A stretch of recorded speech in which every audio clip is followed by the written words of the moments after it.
Hello everybody, welcome back to a new video here on my YouTube channel. In today's video, I would want to tackle the tone curve. So with the tone curve, my understanding of tone curve might be different from what other people have been putting up here on YouTube. So with tone curves, for tone curves, you're looking at your RGB, which is the contrast curve or the contrast linear line you're seeing over here. They are the reds, greens, and blues. These three colors make up your image, right?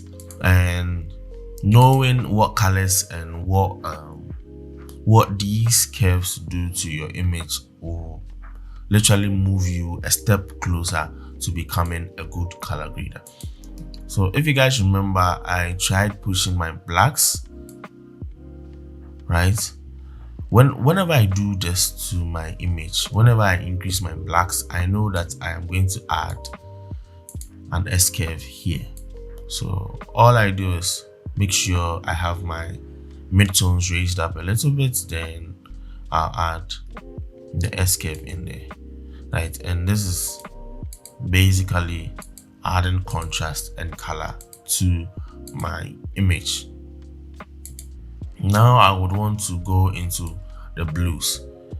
When I move up the blues this way, I add blues to the image, and the opposite or the complementary color of blue is yellows, and this is what we get in here. Let me double tap that. Let's do that for the reds. Then you add cyan.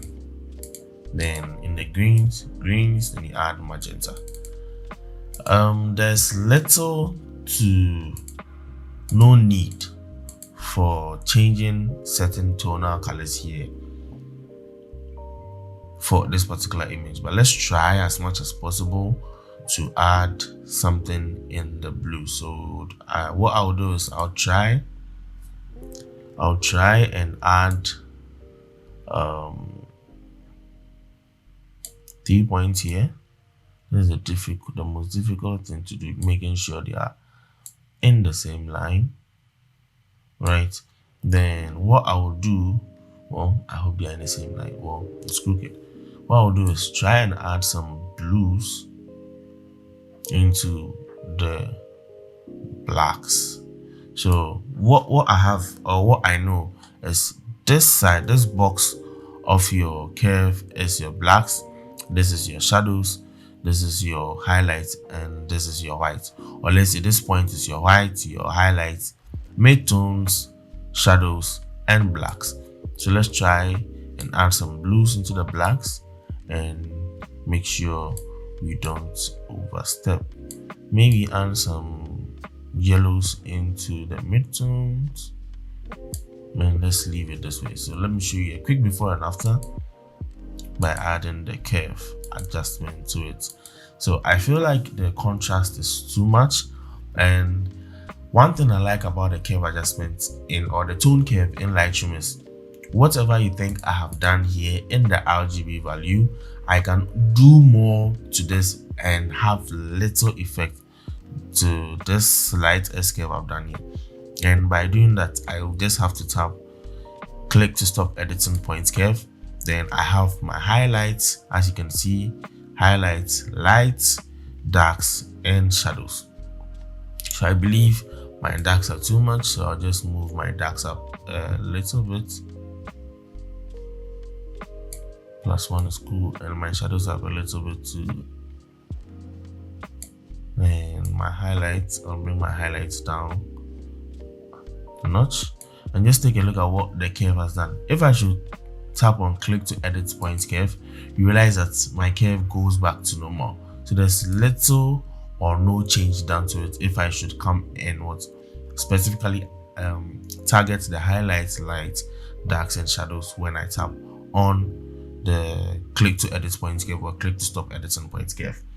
So you have two ways to affect your curve, your tone curve here in Lightroom, and I think it's one of the best features I have discovered so far.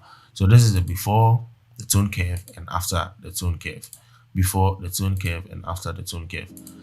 Specifically, people try and create S curves for all the different channels available, and I believe that also helps to give a different feel to whatever it is you are looking out for. If you want to color grade your image, try and play around the curves or with the color theorem in mind. Don't just move colors up and down and think they would match. I tried doing that when I was starting color grading, I think some 2 years ago, and at a point it was working, at a point I was finding it difficult and I just gave up.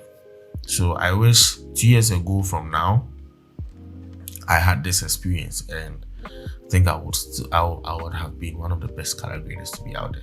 Just saying, I'm just claiming it for myself. So try as much as possible to understand tone curves. There are a lot of videos out there which can explain better what tone curves can do for you, but the little I know is what I'm sharing, which can help you in your color grading journey. Yeah, so I think the last one will have to do with camera calibration, and I hope to see you in the next video. Don't forget to subscribe, don't forget to turn on the bell notification icon, and don't forget to smash the like button if you found this video informative enough, and leave your comments down in the comment section below. If you think I didn't explain anything better to your understanding, I'll just get right to it. Don't forget to turn on the bell notification icon so that when I drop the last video on camera calibration, you'll be one of the very first people to get notified when I drop it. And I'll see you in the next video. Peace.